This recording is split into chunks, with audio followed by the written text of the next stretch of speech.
रेगिस्तान के बीचों बीच एक भयानक जेल थी जिसका नाम था कालकोठरी 13। वहां रखा गया कैदी नंबर 77 राघव सिंह। वो कभी सेना का वीर अधिकारी था, लेकिन अब उस पर देशद्रोह और अपने ही साथी की हत्या का आरोप था। सच्चाई कुछ और थी, पर अदालत ने सुनी नहीं। राघव को उम्र कैद की सजा मिली और उसे सबसे खतरनाक हाई सिक्योरिटी जेल में डाल दिया गया। चारों ओर ऊंची दीवारें, बिजली के तार, हर 10 मिनट पर ड्रोन निगरानी और हर कैदी पर 2 गार्ड। लेकिन राघव हार मानने वालों में से नहीं था। जेल में कदम रखते ही राघव ने अपने इर्द गिर्द नजर दौड़ाई। उसने धीरे धीरे वहां के कुछ खास कैदियों से दोस्ती करनी शुरू की। बबलू, जो एक शातिर चोर था और दीवारों में सुराख करना जानता था। इमरान, जो इलेक्ट्रॉनिक्स का उस्ताद था और किसी भी कैमरे को कुछ मिनट के लिए बंद कर सकता था। और टीपू, जो सालों से इस जेल में था और हर गार्ड की आदतें तक जानता था। राघव ने तीनों को भरोसे में लिया और कहा, भागना है, लेकिन सिर्फ खुद को बचाने के लिए नहीं, सच्चाई दुनिया को बताने के लिए। राघव ने एक पुरानी बंद पड़ी टॉयलेट ब्लॉक को चुना।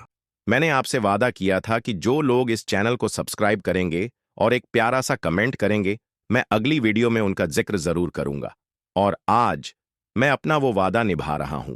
मैं दिल से शुक्रिया कहना चाहता हूं रवि कुमार जी का, जो उत्तर प्रदेश हाजीपुर से हैं।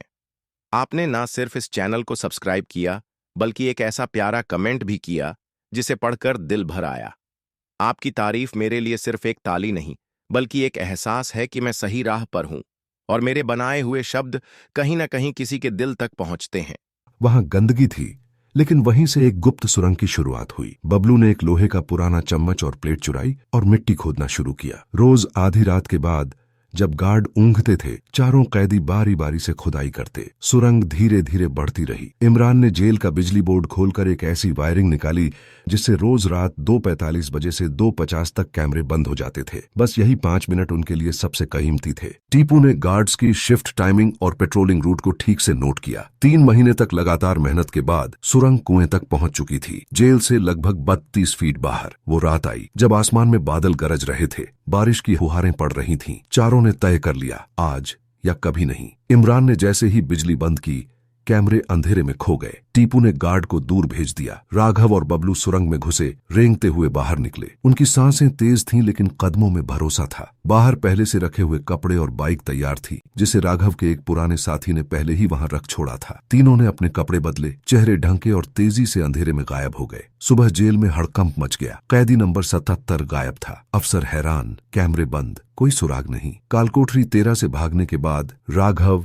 बबलू और इमरान तीनों ने अंधेरे में सफर शुरू किया। पीछे न पुलिस का डर, न गार्ड की गोली, लेकिन उनके सामने था रेगिस्तान का कहर, गर्मी की मार और प्यास का जहर। जेलर ने अधिकारियों से कहा, उन्हें ढूंढने की जरूरत नहीं, रेगिस्तान ही उनका अंत कर देगा। महीनों लगते हैं इसे पार करने में। बिना पानी कोई जिंदा नहीं बचा। तीनों भागते नहीं थे, घिसटते थे। धूप इतनी तेज थी कि रेत पर पैर रखते ही छाले पड़ जाते। पानी नहीं, मुंह नहीं, सिर्फ उम्मीद थी कि शायद किसी पहाड़ के पार उन्हें कोई बस्ती मिले। राघव ने एक दूर पहाड़ की ओर इशारा किया, अगर हम इसे पार कर लें, शायद कोई शहर मिल जाए। बबलू ने थका सा मुस्कुराकर सिर हिलाया, चलो किस्मत आजमाते हैं। वो चढ़ते गए, लेकिन जैसे ही पहाड़ की चोटी पर पहुंचे, सामने और भी ऊंचे पहाड़ दिखाई दिए। उम्मीद फिर टूट गई। प्यास ने सबकी हालत बिगाड़ दी थी। बबलू की तबीयत खराब होने लगी। एक रात तेज बुखार में उसने सांसें तोड़ दी। राघव और इमरान ने उसे वहीं रेत में दफनाया। राघव की आंखें नम थीं, पर आंसू नहीं बचे थे। अब रह गए थे राघव और इमरान। वो दोनों आगे बढ़ते गए, भूख, प्यास और दर्द को साथ लिए। कुछ दिन बाद इमरान की तबीयत भी बिगड़ने लगी। उसके होंठ सूख चुके थे,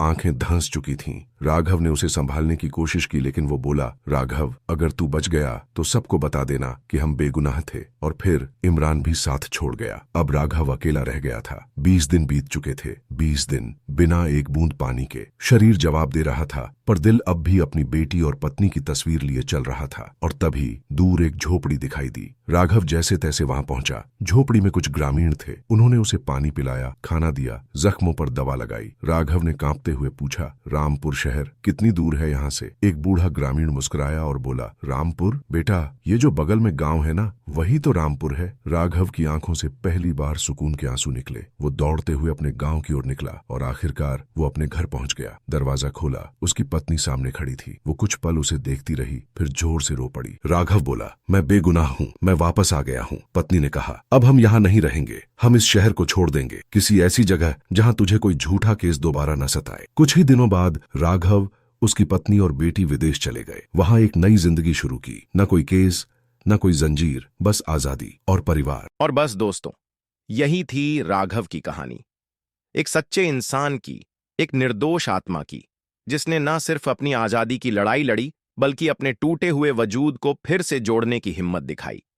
अगर ये कहानी आपके दिल को छू गई हो, अगर कहीं ना कहीं आपने भी महसूस किया हो उस दर्द को, उस अकेलेपन को, तो बस एक छोटी सी विनती है, इस चैनल को सब्सक्राइब जरूर करें।